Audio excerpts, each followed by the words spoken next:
Buenos días, buenos días. ¿Me escuchan?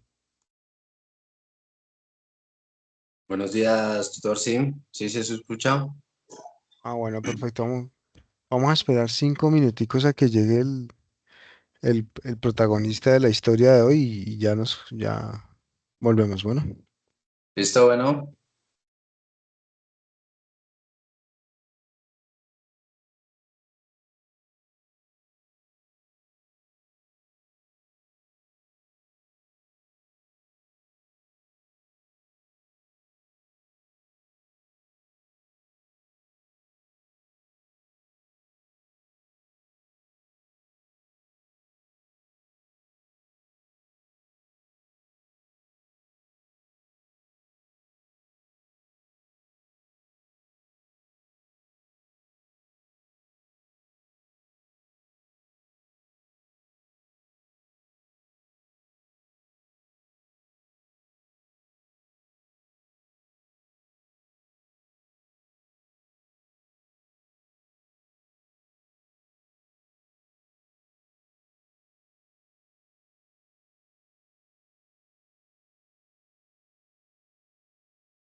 hola Juan Manuel, buenos días, ¿cómo estás?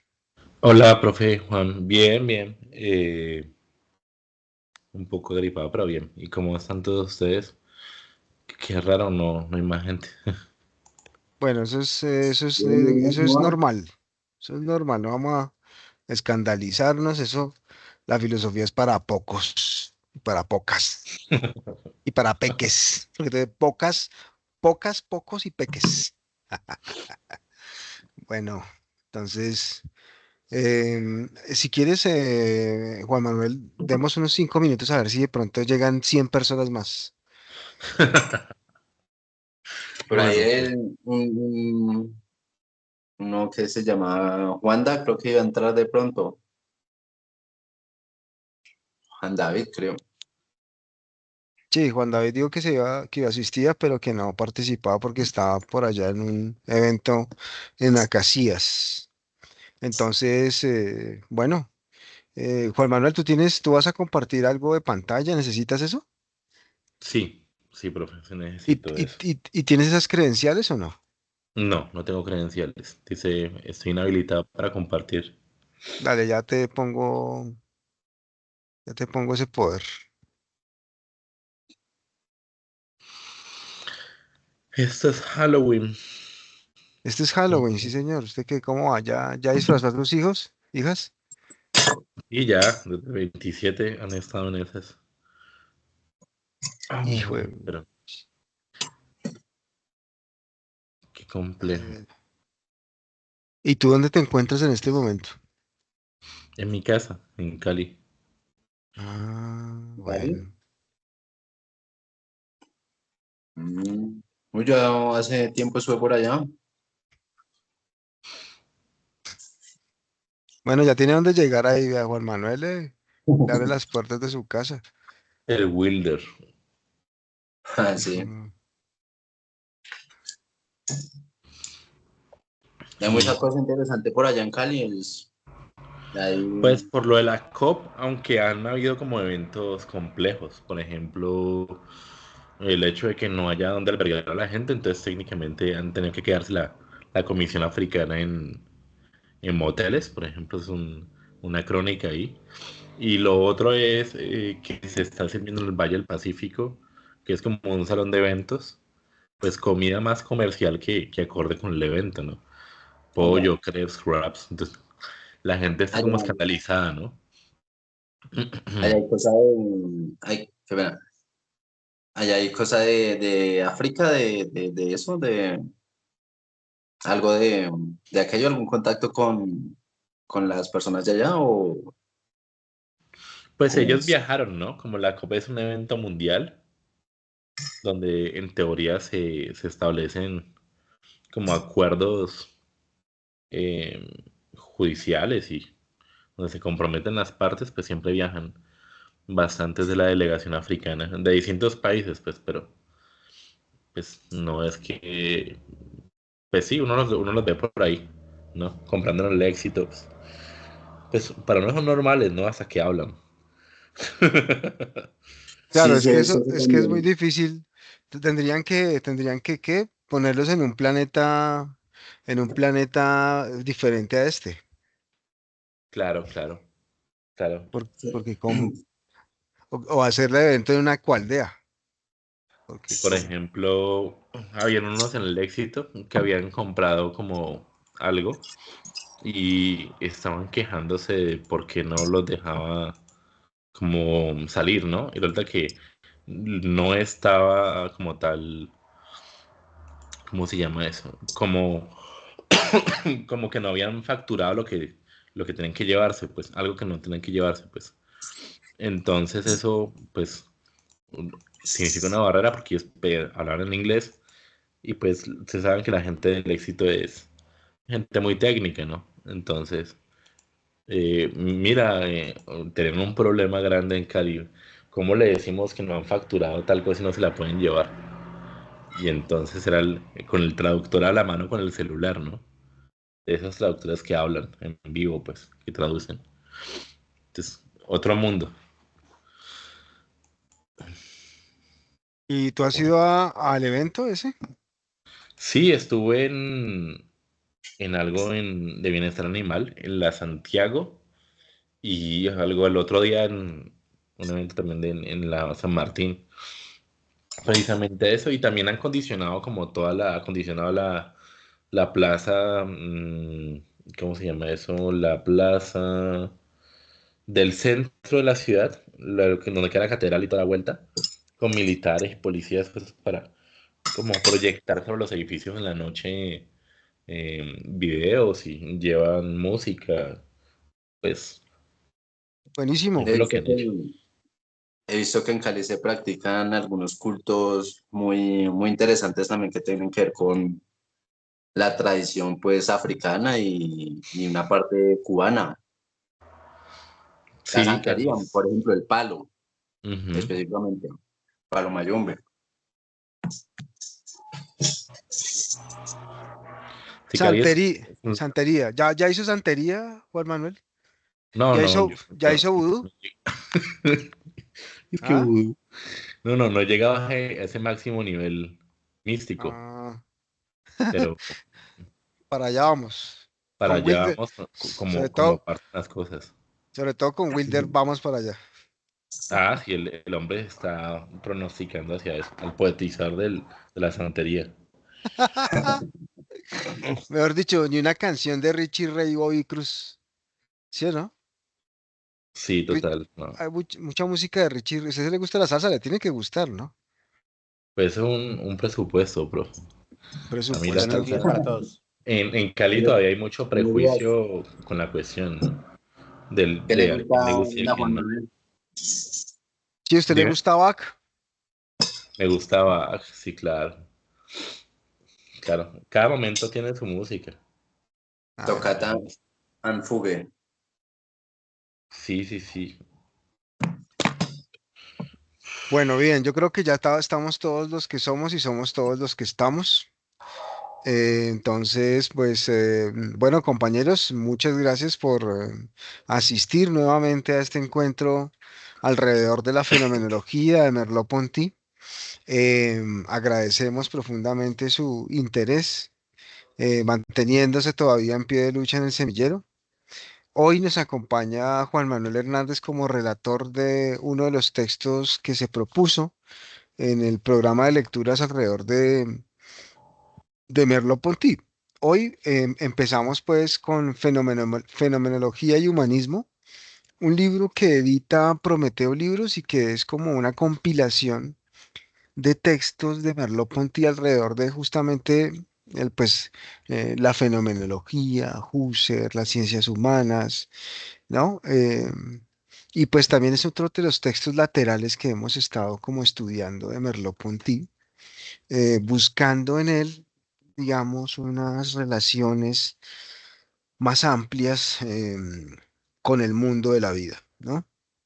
Hoy pues claramente hablaremos de un tema crucial para la filosofía, que es el debate alrededor de las ciencias humanas, que es un debate, digamos, que está mediado por una discusión fuerte que pues propone la fenomenología y que pues identificamos en la obra de Husserl, fundamentalmente su crisis de las ciencias europeas alrededor de las pretensiones de la ciencia positiva y su gran acogida en las universidades del mundo. Cada vez las ciencias positivas son vistas como las banderas epistemológicas de las universidades y de la sociedad, claramente. Entonces la fenomenología ahí pone un dedo en la llaga, digamos, en el sentido de que nuevamente hay que problematizar por el tema de la subjetividad, por el tema de la experiencia, por el tema del mundo de la vida, que es un lenguaje filosófico que trata como de recuperar un nuevo humanismo, ¿no? Digamos que la fenomenología también se presenta como un tipo de humanismo en el sentido de que tiene todo un arsenal epistemológico en su, digamos, en su metodología para poner en cuestión las pretensiones de las ciencias positivas, que hoy hablaríamos de las ciencias cognitivas, hoy hablaríamos de las ciencias computacionales, hoy hablaríamos de la IA. Claramente, no podemos dejar perder de vista eso, de la filosofía y la tecnología. Entonces, la fenomenología cada vez está cogiendo un papel muy preponderante, sobre todo como una conciencia crítica de todas estas epistemologías porque digamos que con el trasegar del tiempo estas epistemologías van ganando espacio, se van volviendo también moneda de circulación, acogen un gran prestigio, mm, pero pues la pregunta es de fondo, bueno, ¿y cuál es el lugar de las ciencias humanas? ¿Cuál es el lugar de la fenomenología? ¿Por qué seguir pensando el tema de la experiencia, el mundo de la vida, el sujeto, la intersubjetividad y todas las cosas derivadas de eso, como el dolor, el sufrimiento, la percepción, sobre todo desde Merleau-Ponty? Bueno, esta era una breve introducción, ¿no? A lo que nos invita el texto de Merleau-Ponty y pues damos la palabra a Juan Manuel para que nos ilustre sobre uno de los capítulos de este libro. Muchas gracias. Bueno, gracias, profe, por esa introducción tan pertinente. Eh, Más que ceremonia, muestra de algún modo, pues, la intención de Merleau-Ponty, ¿no? Él establece en qué aspectos se debe revisar la influencia de la fenomenología, pero también hay que revisar en los lugares y los contornos en donde la fenomenología no es tan clara, pero sí como una especie de contraste de puntos grises, en donde sí se dice que ha tenido una influencia como tal. Entonces él habla de Freud, él revisa pues, toda esa cuestión de Vince Bagger, que es como uno de los filósofos, bueno, psicoanalistas pues, o psiquiatras que se había visto influenciado por Edmund Husserl y por Heidegger. Pero lo que llama la atención es que él se detiene precisamente a la cuestión de las ciencias humanas de acuerdo a Edmund Husserl. Entonces, hay unas apartes que ustedes van a ver durante los que yo quise como extraerlos directamente del texto, eso no es producto mío, sino que son ideas sacadas del texto que son fuertes porque entran a vislumbrar de nuevo cuál es el origen de la fenomenología y la preocupación respecto a la sociología y respecto al psicologismo, ¿no? Y por qué es necesaria esa fenomenología como un punto medio en donde no se desprenda como tal la idea de una lógica que anteponiéndose perdón, al psicologismo que establece que no todo es una cuestión psicológica, sino que hay aspectos lógicos, verdades que no dependen como tal propiamente del contexto como verdad, sino que son universales, ¿no? Se expanden en verdad y no quedan solamente captados en el mismo contexto como tal, pero también la visión de que desde el punto de vista del logicismo es la idea de que se habla de una verdad, pero sin acudir como tal a una experiencia, pues precisamente porque la verdad, la experiencia como tal, la fenología como tal, sí puede revelar un tipo de verdad que puede aspirar a ser universal, porque en, ya hablando, metiéndonos como la cuestión del concepto de la teleología, justo recuerdan que es una cuestión de la Wissenschaft, la esencia de las cosas, que se plantea no es sobre hechos ni cuestiones contingentes, sino que hay cuestiones que son universales y que sobrepasan y que nos pueden dar verdades a partir de la propia experiencia, ¿no? Del Lebenswelt, del mundo de la vida, de la vivencia, ¿no? y nos va a permitir de algún modo Merleau-Ponty en este recorrido derivar algunos conceptos de la relectura que él realiza de Iden para intentar como abrir campo a esto que se llama la experiencia fenomenológica, que se deriva precisamente de no solamente vivir el hecho, sino establecer qué aspectos del hecho sobrepasan la mera vivencia y van más allá. Lo explica mediante una sinfonía. Pero no me voy a adelantar a eso. Entonces, Merleau-Ponty habla de que el filósofo como tal se ve con un gran peligro, y es que cuando andamos en cuestiones filosóficas, curiosamente olvidamos los factores externos, ¿ya? Y que eso es algo que el psicologismo critica como tal de la filosofía, que si de algún modo quisiéramos apuntarle a unas condiciones, como lo pueden observar en el documento, pues hay unas causas fisiológicas, psicológicas, sociales e históricas que pues permiten como tal el pensamiento estar como condicionado, sobre todo el pensamiento filosófico que se cree como tan independiente. Pero también hay una cuestión, y es que al criticar esta posición, eh, podemos caer en una cuestión externalista, ¿no? Desacreditar la filosofía estableciendo que es una cuestión de condicionamiento histórico y social. Sin embargo, cuando se critica esto, también se critica la idea del fundamento filosófico que termina por hacernos caer en un escepticismo, en el donde la propia filosofía eh, no llega a ir más allá de las propias sociología, de la psicología, así como ciencias humanas que de algún modo son el reflejo pues político de una acción política. Entonces, lo que advierte Merleau-Ponty es que no podemos caer en una especie de escepticismo y relativismo. Recuerden que aquí de base, cuando se critica el fundamento, pues lo que estamos pensando es hasta qué punto la filosofía no plantea una verdad que sea distinta, ¿no? A las demás ciencias. O sea, queda como en el mismo lugar de las demás ciencias. Entonces, él acude a Husserl, a las ideas de Husserl, eh, y establece que tanto el psicologismo como el historicismo no tienen una cuestión de verdad universal, ¿no? Eh, no salen de sus propias ciencias, no se tematizan más allá de sus propias ciencias, entonces, y es parte como de presupuestos. Um, la manera en cómo ellos estudian la psicología, pues se vale con la psicología.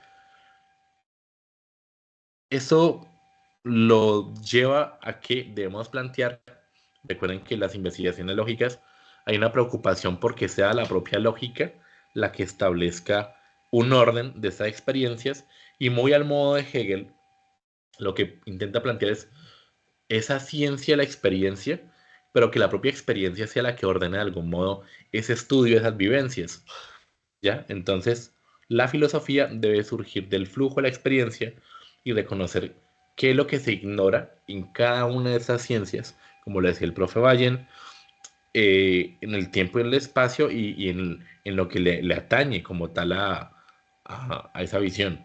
No se trata de negar como tal entonces una conexión con el mundo físico, social o cultural, sino que de algún modo se trata de establecer más profundamente cómo la comprensión de esa experiencia, mediante la reducción fenomenológica que permite poner al mundo de frente, suspender no quiere decir dejar de lado, sino atreverse a establecer cómo a partir de esa experiencia, de ese momento, vamos a ordenar algo que están ignorando esas ciencias.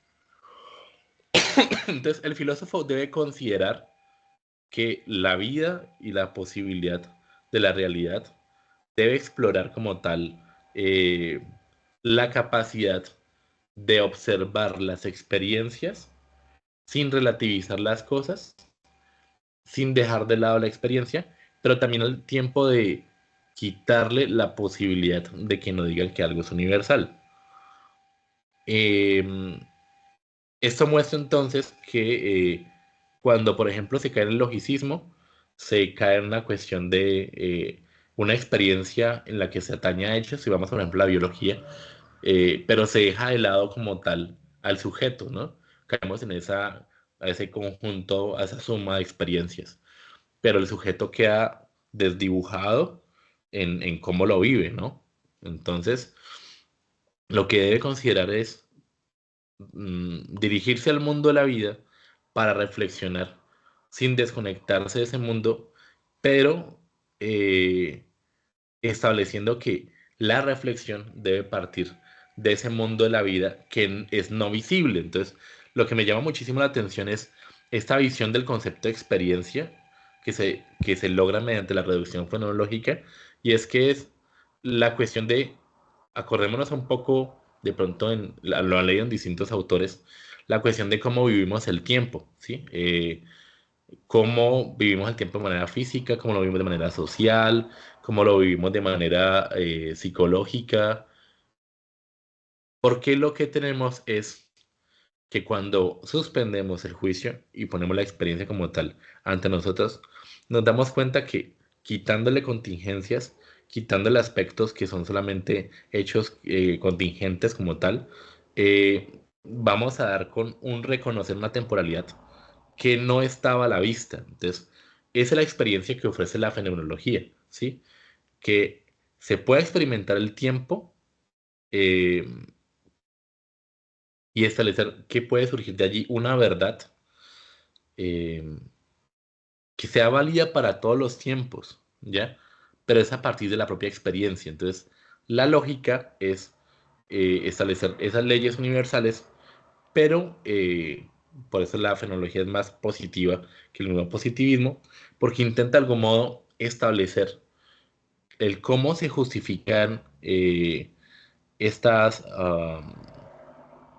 no sé cómo decirlo, como, como esa manera anterior a la reflexión de la estructura interior del mundo que se tiene, ¿sí?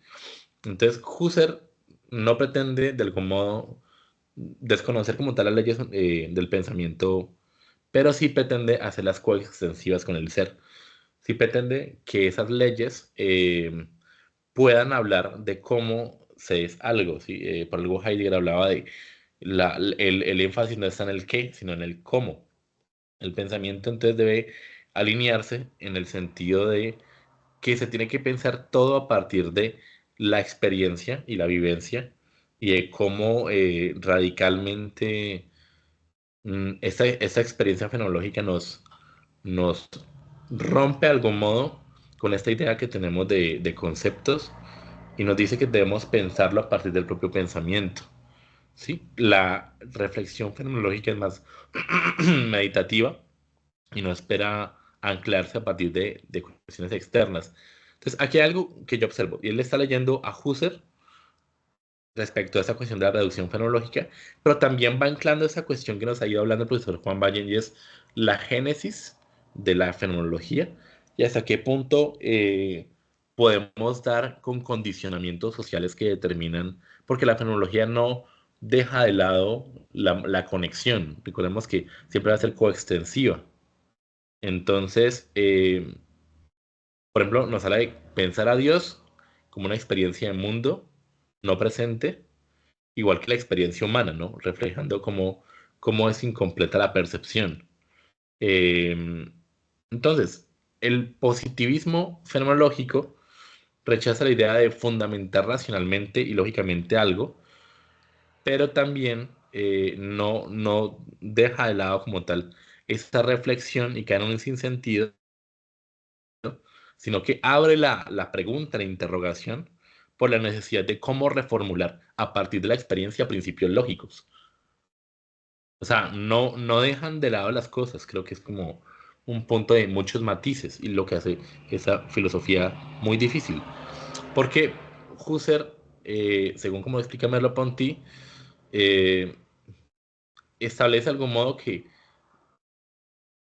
es importante reconocer como tal las condiciones de esa búsqueda fenomenológica, pero también hasta qué punto le hace frente a estas posiciones. Entonces aquí lo vemos de manera muy clara, ¿no? El psicologismo y el historicismo son corrientes que se fijan en condiciones externas, ¿sí? Y llevan hacia un escepticismo. Eh, no es para nada extraño que, por ejemplo, le digan a uno en El asalto a la razón, por ejemplo, de George Lucas, habla precisamente del condicionamiento de que ya hay una filosofía racional en Alemania y que de no haber un Hitler, pues lo hubieran formulado porque ya estaban puestas las condiciones, ¿no?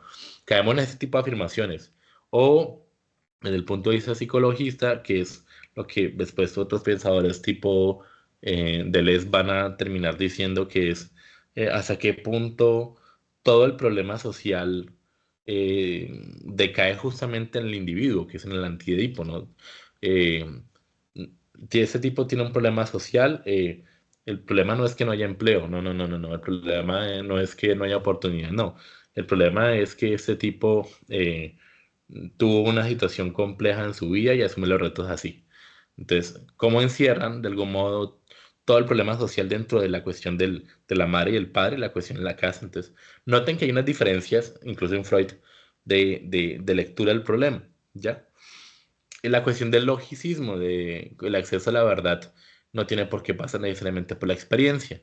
Se desconecta el pensamiento de la realidad. Entonces, caemos en proposiciones, en propuestas tipo Husserl, como hay un elefante grande aquí, si yo lo afirmo, el enunciado me lo puede decir, y es la filosofía analítica. Entonces, lo que se pretende Husserl es, no sin desvincularse de la racionalidad, establecer un reconocimiento de la experiencia, ¿sí? Que va a no dejar de lado la psicología, la sociología y la historia, sino que va a morar entre esas lagunas y la fenomenología surge como esos problemas filosóficos que se asumen a partir de esas lagunas que ya surgen como tal, dentro de esas ramas o digamos, de las ciencias humanas. Entonces, lo que se busca es complementar, ¿sí? Complementar. Lo que se busca es buscar recoger experiencias concretas del ser humano para que esas experiencias sirvan a un orden y a un sentido de los hechos y permitan establecer reflexiones sobre donde no las hay, ¿sí? Mm, a ver, más adelante pues hay un ejemplo, pero pues creo que aquí pues está más preocupado Ponti por intentar mostrar que hay una razón oculta en la historia, ¿no? Eh, muy a la par de Hegel, mm, pero basándose en una experiencia de lo verdadero como un fundamento previo, ¿sí? Entonces, eh, la filosofía entonces de Husserl no pretende sacrificar el lado científico, sí pretende de algún modo rescatar esa cuestión de la positividad, el hecho, ¿sí? Lo que hace ciencia, pero busca de algún modo reconocer que es posible mm, revelar algo que es irreductible en las esencias. Él habla de Vicent Shaw. ¿Hasta qué punto esa intuición de la esencia es una captación de lo verdadero? ¿Sí? Es algo que no queda solamente encerrado en esa cuestión de lo lógico de momento y en el enunciado, sino que es a través de la experiencia, y ojo con esto porque pues para mí es uno de los grandes problemas de la fenomenología, no porque la novedad está aquí, o sea, encontrar una experiencia que capte significaciones que sean válidas universalmente y que permitan renovar y desarrollar aspectos psicológicos. De pronto, si ustedes estuvieran en la cuestión del foro de la Universidad del Atlántico, había un tanatólogo donde hablaba de la fenomenología aplicada, por ejemplo, a la muerte, ¿no? Cómo cada muerte, cómo cada historia condiciona el cómo se asume la significación de la muerte. Sí, entonces, las vivencias que pueden ser vistas desde un punto de vista social o físico sirven para significar cómo es esa intersubjetividad, esa verdad de, universal, ¿no? Cómo las condiciones externas, de algún modo, no dejan ver solamente la esencia, por ejemplo, de la novena sinfonía.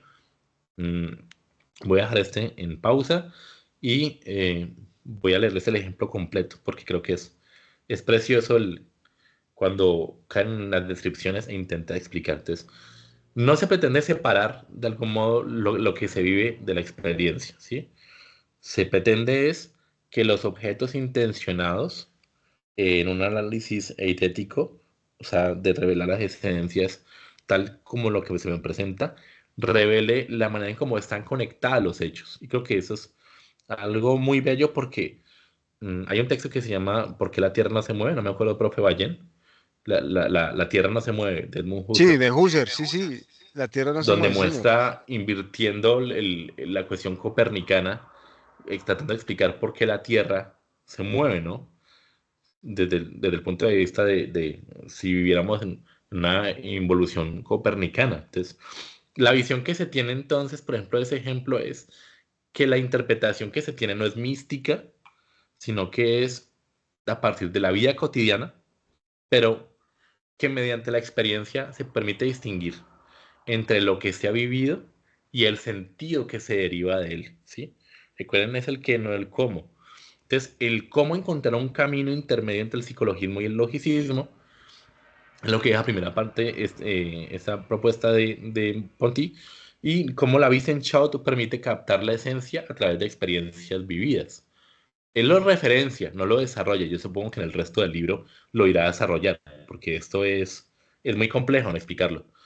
Y cómo se obtiene un conocimiento concreto que trasciende la individualidad y lo valió para todos. Cómo supera de algún modo la singularidad, ¿no? Entonces, dos aspectos importantes que yo rescato de este aspecto, de este capítulo, es la cuestión de la teleología, así como refiere a que la conciencia tiene propósitos y significados que trascienden el presente.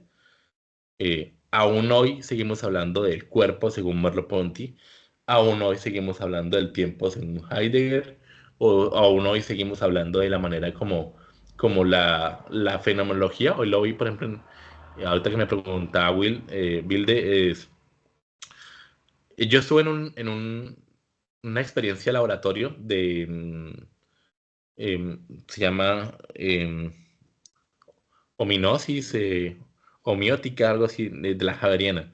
Y ellos querían hacer un estudio acerca de cómo evitar que las vacas produjeran este gas, pues, que daña la atmósfera, pues, porque lo hacen por respiración. Entonces ellos decían que iban a estudiar todo de acuerdo a la cuestión de la vida para ser muy amables con la naturaleza. Entonces, lo curioso es que tenían una vaca hecha mecánicamente, ¿sí? Eh, Simulando, de acuerdo a 400 vacas, cómo era el cráneo y toda la cuestión. Y tenían una preocupación de que iban a establecer simulaciones de cómo la vaca respiraba cambiando en ambientes, por ejemplo, si estaba acostada, si estaba enferma, qué sé yo. Lo curioso es que también surgió una pregunta del público y es, ¿cómo saben si la vaca produce más este gas si está en una situación de estrés, como cuando las aíslan para medir, pues, el gas metano? ¿Cómo las aíslan para las meten en un cuarto de laboratorio? Y obviamente el animal cuando lo separan produce un estrés, lo meten si no se estresa en un laboratorio o en un hospital. Ahora imagínense una vaca encerrada todo un berraco día para medirle cuánto gas saca. Entonces, la pregunta es, ellos querían hacer algo que pudiera ser medible en tiempo real, en su espacio, pero no están midiendo las condiciones en manera real. Entonces, aquí la fenología entra porque hay una influencia de una preocupación por volver a las cosas mismas, pero miren que todo el procedimiento da para que todo sea desarrollado en laboratorio. Entonces, eso es lo complejo, ¿ya? Ahí les regalo como esa anécdota. Y pues ya esta es la experiencia, la anécdota como tal de Merleau-Ponty que dice, es en realidad un hecho, hablando de la novena sinfonía, un simple hecho determinado por sus condiciones exteriores, que hoy escucho la novena sinfonía y que voy a tal o cual concierto. Pero por otra parte, puedo descubrir en el interior de esta experiencia algo que es independiente de las condiciones de hecho, que han actuado sobre mi decisión y que me han llevado a ese concierto. La novena sinfonía no está encerrada en el instante o en el tiempo durante el cual la descubro. No es sino aparecer en las diferentes ejecuciones que se dan de ella. Es un objeto cultural que aparece o transparece bajo la batuta de un director de orquesta, bajo el arco de las violinistas, pero que no es reducible a la misma ejecución de ella. De manera que si yo lograra separar de mi experiencia todo lo que ella implica o tematizar lo que se me ha permitido vivir en un momento, arribo a algo que no es singular, que no es contingente y que es la novena sinfonía en su esencia. Esta orientación de la conciencia sobre ciertos objetos denominados objetos intencionales y que permite someterla a un análisis eidético es lo que Husserl llama la intencionalidad. Entonces, ahí termina el capítulo, bueno, no con este ejemplo, sino pues hablando de lo universal y deja abierta la cuestión de el desarrollo eidético, ¿no? Creo que con eso voy hasta donde el texto me permita y agradezco muchísimo a ustedes las preguntas o, o lo que surja. Vale, Juan Manuel, muchísimas gracias por tu presentación. Entonces damos apertura a los integrantes del equipo para que, pues con sus preguntas, abramos el surco que ya comenzó Juan Manuel. La escritura es un surco, ¿no? Es como un abrir la tierra, ¿no? Por eso la escritura está muy ligada con la cultura, ¿no? Agricultura. De alguna manera, cuando uno escribe, está abriendo un surco en la tierra, tal como lo hace el agrimensor, pero nosotros lo llevamos al papel. Entonces, sobre esa escritura que nos propone Juan Manuel, bueno, queda abierta como la... Yo quisiera, tengo un par de preguntas, Juan Manuel, si me permites el atrevimiento. Entonces, la primera pregunta es, no entendí muy bien el ejemplo que propusiste de la vaca. Eh, o sea, tú dices, bueno, un poco la idea de Merleau-Ponty en diálogo con Husserl es tratar de poner a dialogar el hecho, el factum de la ciencia, que estudia la ciencia, digamos, objetiva, ¿sí? La ciencia dura, con la percepción subjetiva, ¿no? ¿Sí? Sí. Entonces, en ese sentido, y bueno, la percepción ya pues, es una categoría muy fuerte en Merleau-Ponty. Recordemos que él tiene su obra La fenomenología de la percepción, que es una obra, digamos, fundamental para entender un poco de las discusiones fenomenológicas que propone Ponti, sobre todo tratando de superar el dualismo. O sea, el dualismo está, pero hay que superarlo, ¿no? Digamos, está en toda la filosofía. La filosofía ha tenido un problema con el dualismo desde Platón, ¿no? Y superar el dualismo no ha sido fácil, digamos, es una de las grandes interrogantes epistemológicos de la filosofía.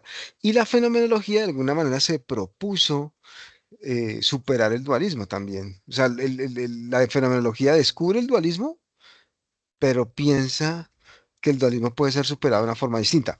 Entonces me gustaría que explicaras muy bien el ejemplo de la vaca, que me parece muy interesante, porque claro, tú dices, la vaca está en un lugar encerrado, o sea, va a ser convertida a dato por parte de las ciencias positivas, tienen que aislar el fenómeno y hay que establecer un método experimental para ver cómo se comporta el fenómeno y ahí establecer unas variables, hasta ahí perfecto, y entiendo por qué tienen que encerrar la vaca, pero lo que no entiendo es cómo podríamos mirar la percepción subjetiva de la vaca, si es posible eso. Entonces, usted decía, bueno, si uno se pone en la posición de la vaca, pues claramente uno va a tener unas experiencias fenomenológicas muy confrontantes como el sentimiento de encierro, o sea, podríamos inclusive hablar de una claustrofobia, como una vivencia del encierro, asfixia, sensación de muerte, bueno, es decir, las vivencias pueden ser diferentes. Y eso es lo que haría la fenomenología, descubrir cómo ese sujeto que se encuentra encerrado comienza a experimentar una serie de vivencias que no estaban en su condición de factum, de hecho, ¿no? Mm, bueno, entonces era la primera pregunta ahí que tenía como para que nos resolviéramos si es posible resolver, aunque tú dices que en el ejemplo dices que no, eso no es posible, la vaca sencillamente es un factum, es un objeto de la ciencia experimental y ahí no hay que hacer fenomenología. Entonces yo te pregunto, bueno, ¿será así? ¿Será posible? Qué diría la COP16 sobre la vaca encerrada y estudiada como factum? Dirían, desde la COP16 creería yo que estaría más del lado fenomenológico. No, la vaca tiene vivencias y qué tales. Y hay que reivindicar, inclusive se vuelven normativos, entonces van a decir algo así como que, pero si la vaca tiene derechos, no sean desgraciados. Bueno, pues tú sabes todo ese discurso ecológico cómo está calando y que pues claramente está calando fuerte y es importante reconocerlo porque pues vamos a una debacle ecológica si es que ya no estamos en ella. Entonces esa es como mi primera pregunta ahí, ¿no? Mm, y tenía otra pregunta sobre, claro, las ciencias humanas. ¿Qué tipo de ciencias humanas estaría pensando la fenomenología? Porque no es las ciencias humanas, mm, digamos, del idealismo, del marxismo, no son las ciencias humanas. Hoy se habla, por ejemplo, de las ciencias humanas del género, las ecociencias humanas. O sea, hoy las ciencias humanas han tenido un vuelco fundamental. Una de las críticas que se le hace a las ciencias humanas es el antropocentrismo. Tú que eres un lector de Foucault sabes cómo es esa crítica tan fuerte. Y por eso hay que matar al hombre. De hecho, la filosofía Foucaultiana es una muerte del hombre, pero las bases, digamos, del pensamiento Foucaultiano están en la fenomenología. Curiosamente, en Merleau-Ponty, que fue su maestro. Entonces quería saber eso, cómo podríamos, cuál sería, qué tipo de humanidades estaría pensando la fenomenología, sabiendo que no son ni las humanidades del positivismo, ni las humanidades del marxismo, ni las humanidades del idealismo. ¿Cuáles son esas humanidades? Pienso yo. Tampoco serían las humanidades del género. Bueno, y esas son mis dos preguntas. Bueno, profe, muchísimas gracias por dos preguntas. Respecto a la vaca, la cuestión era más una cuestión metodológica, ¿no?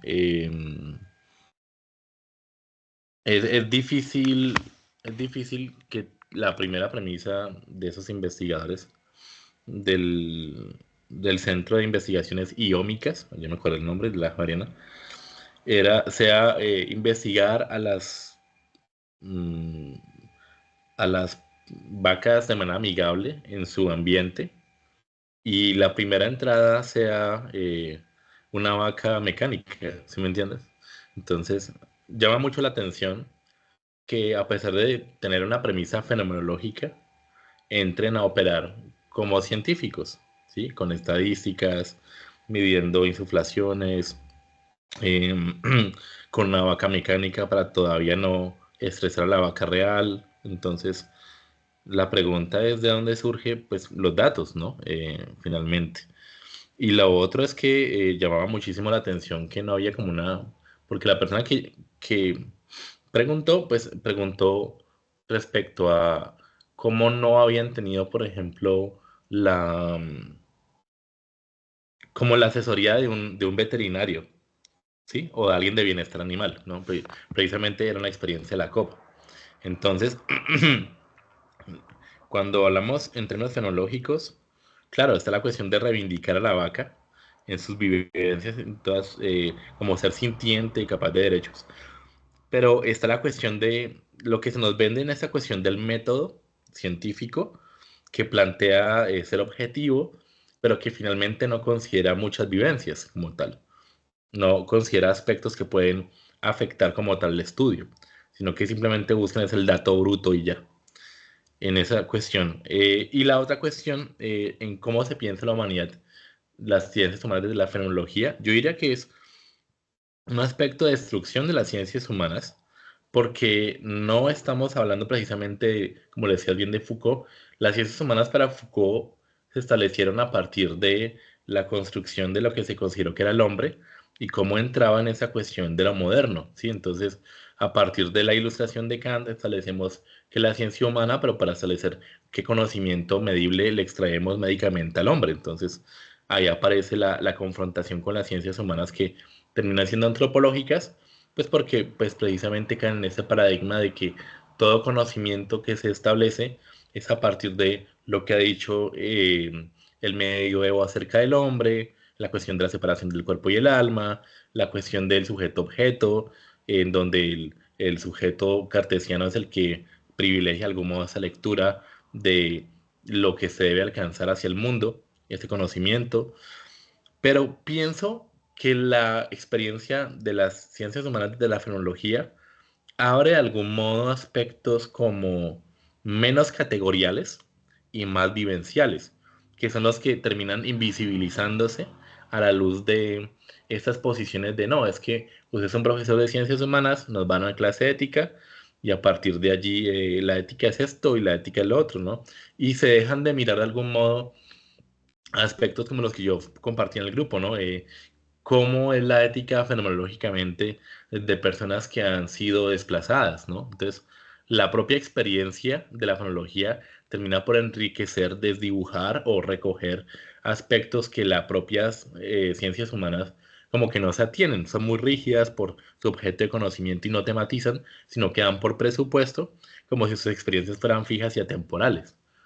Entonces, esa es como la respuesta que yo podría darte y supongo que obviamente se queda corta porque hay mucha literatura de paso. Bueno, muy bien, muchas gracias Juan Manuel. Aquí lo que nos interesa es eso, mostrar la dinámica de logos, que nuestras formas de construcción de conocimiento en filosofía son profundamente dinámicas y que están siempre en debate. Claramente nosotros no partimos de supuestos, pero vamos más allá de los supuestos y claramente que en la indagación filosófica se van descubriendo cosas. Me gustó mucho eso que señalabas de las vivencias, cómo la fenomenología descubre un ámbito de las ciencias humanas que puede ser que ha sido desconocido, que es las vivencias y sobre todo de los más vulnerados socialmente, los más olvidados, ¿no? Un desplazado, una persona con una discapacidad visual, auditiva, ¿cuál es la vivencia de esa persona, por ejemplo, frente a su relación con la amistad, el amor, la muerte? Son cosas que enriquecen el conocimiento de lo humano, pero que están absolutamente desconocidos, por lo que por lo que tú decías, por la parametrización del conocimiento, la curricularización del conocimiento, que es todo un discurso que viene de las ciencias educativas. Entonces, bueno, muy interesante eso. Muchas gracias, Juan Manuel, por tus apreciaciones y los aportes que nos has hecho en esta mañana de hoy. No sé si Wilder y Profesor, Alejandro, yo tengo adelante, una inquietud. adelante. Pensando en esas vivencias en este momento y reflexionando sobre lo que habló Juan Manuel, pongamos el caso de Colombia, que hay puntos del país o zonas de las ciudades donde hay conflictos. Esos conflictos generan en otras personas diferentes a las donde sucede el hecho, eh, crear un arte. Hablemoslo, el arte periférico, el arte callejero. Entonces, aquí me nace una inquietud.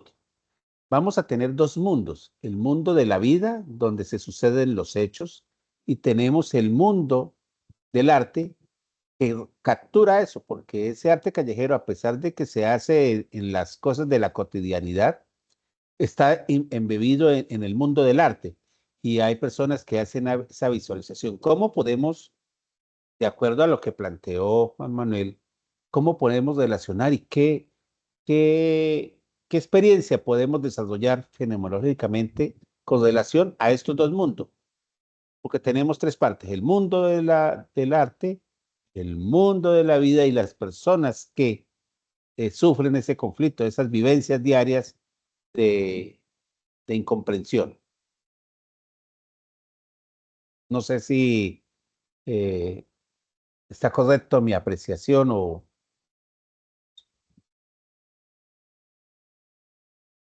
Bueno, es un interrogante, Alejandro, que absolutamente válido, ¿no? Yo considero que pues puedes decir, Juan Manuel, al respecto de la interrogante.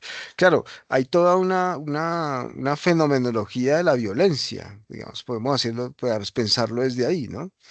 Eh, digamos, y en eso sí tal vez las ciencias sociales se han apoderado mejor del discurso fenomenológico que la misma filosofía, ¿no? Por ejemplo, la antropología hace etnografías y las etnografías normalmente siempre están relatando la vida de los vulnerados, de los ninguneados de la historia. Entonces, por ese lado, hay elementos interesantes que podríamos pensar para la pregunta de Alejandro. Entonces, a mí me parece absolutamente valioso y sí hay esfuerzos filosóficos en Colombia de pensar las víctimas. Lo que pasa es que quienes han abanderado esas investigaciones han sido los de la sociología, la antropología y la historia. Y la filosofía estaba ahí como, sí ha pensado el tema, pero siempre le ha costado justamente por los desafíos epistemológicos que mencionaba Juan Manuel al momento de pensar las vivencias, al momento de pensar justamente en las experiencias límite de los seres humanos, que muchas veces la misma filosofía no logra apresar. Entonces ahí es cuando viene la fenomenología como a a irrumpir como un método para decir, "Ey, vamos a reconocer también las vivencias de los ninguneados de la historia como experiencias dignas de ser estudiadas". No sé qué opina Juan Manuel. Gracias, profe Ballén. Hay algo que es muy característico del arte, ¿no? Y el arte nunca encaja, ¿no? Y siempre ofrece verdades que todo mundo quizás sabe, pero siempre están ocultas como tal. Entonces, creo que la cuestión es, incluso podríamos ir más profundos porque muchas de esas apariciones de arte aparecen bajo inicialmente esquemas filosóficos o propuestas filosóficas ya determinadas, como por ejemplo está el muralismo, que ya tienen como su filosofía planteada. Sin embargo, al ser la propia vivencia la que establece la manera en que se desdibujan cosas, por eso la poesía termina por ser uno de los puntos más privilegiados en la estética, por ejemplo, porque terminan por romper de algún modo el modo de hablar cotidiano y muestran aquello que está oculto, pero que todo mundo sabe, ¿no? De algún modo. Entonces, la cuestión es, no es que el arte tenga un sentido fijo, por ejemplo, nos ofrece esa cuestión.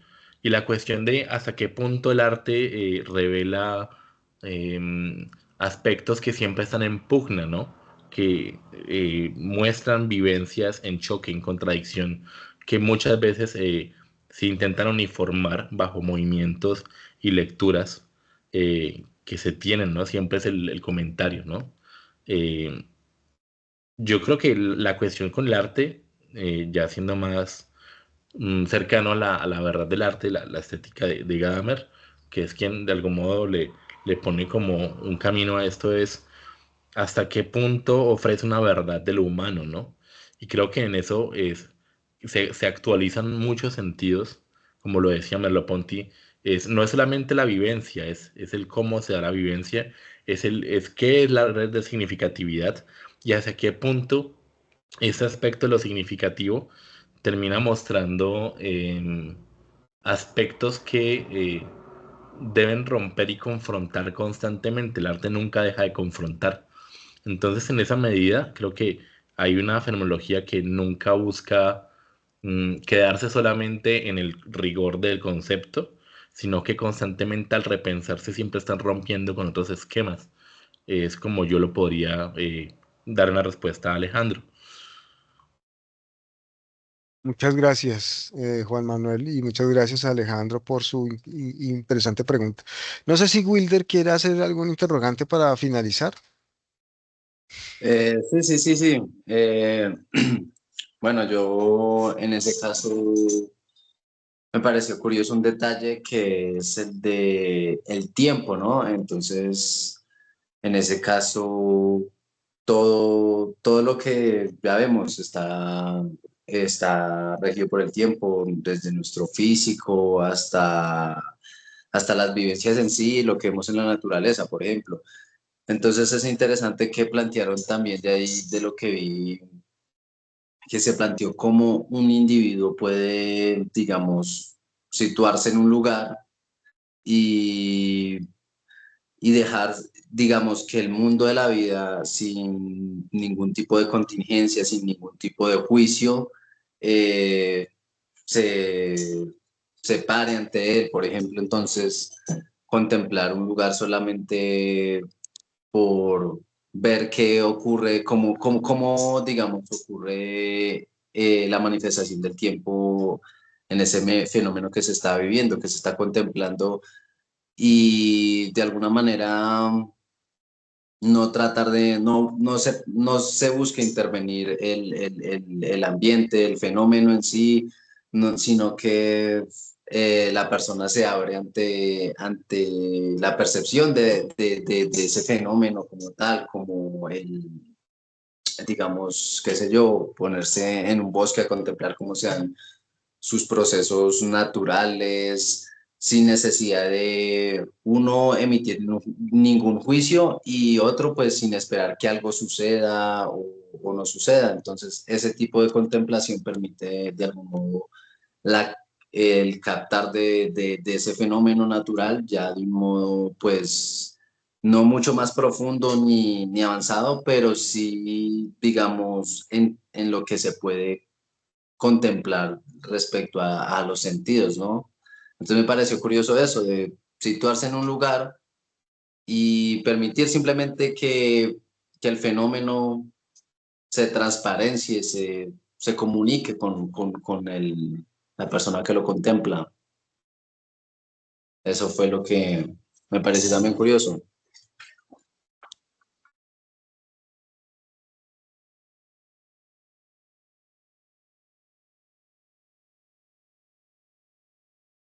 Juan Manuel Hermanito, ¿qué piensas de lo que nos dice Wilder?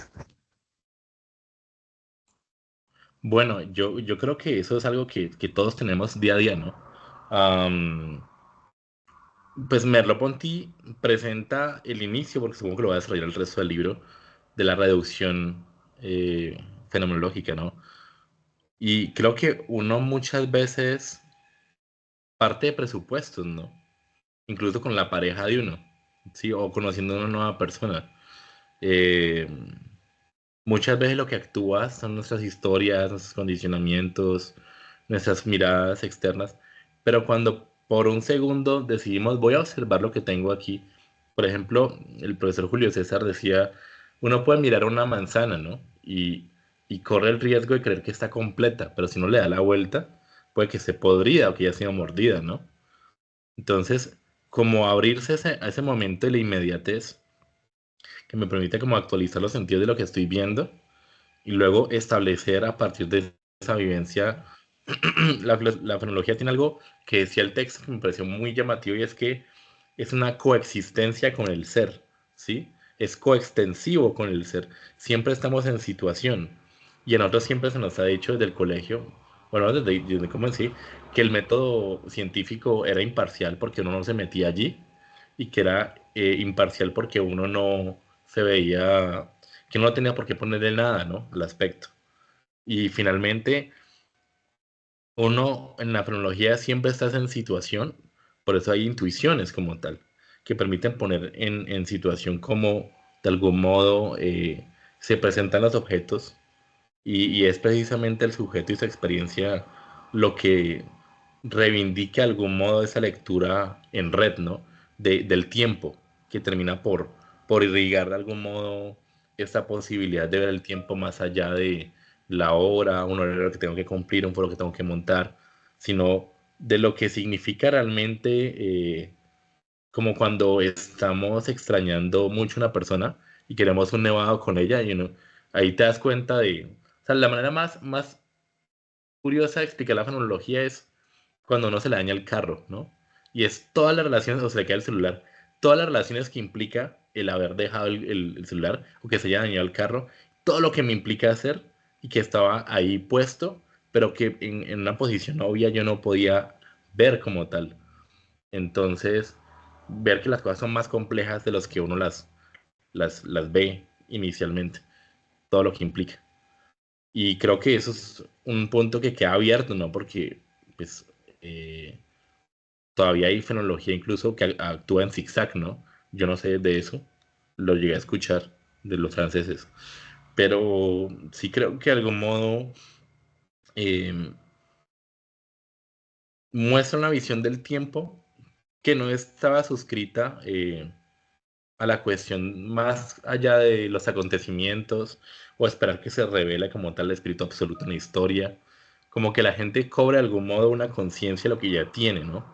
Muy al estilo del búho de Minerva que baja en la noche para ver qué ha pasado y hasta ahí se tenía que ir a la historia en la filosofía con Hegel, ¿no? Pero con la fenomenología, la conciencia del tiempo revela que incluso, como lo hablamos con el profe Ballén en el programa Filosofía en Red, muestra que incluso se puede pensar en términos de cuerpos, de coextensión de cuerpos y de cómo los cuerpos pueden modificar la manera en que percibimos el tiempo, o en memorias, que muchas veces las memorias amplían y no son iguales y pueden mostrar otra visión del tiempo. Entonces, creo que hay mucho lugar de exploración y por suerte, pues la fonología supongo que no está terminada.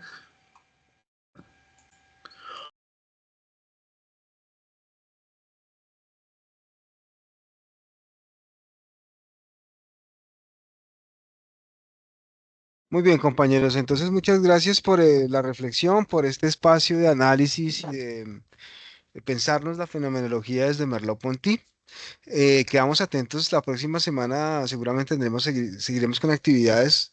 Tengo entendido que Alejandro nos va a hacer una presentación de un capítulo de este libro de fenomenología y humanismo y creo que Wilder también se va a comprometer con eso. Entonces, con eso cerramos este ciclo de acercamientos a la fenomenología de Merleau-Ponty, siempre con el ánimo de aprender, de interrogarnos sobre la filosofía, de profundizar claramente y de motivarnos pues a pensar estos autores de esta corriente tan diciente para la filosofía contemporánea y para los problemas contemporáneos, como quedó claro en varias de las discusiones que tuvimos hoy.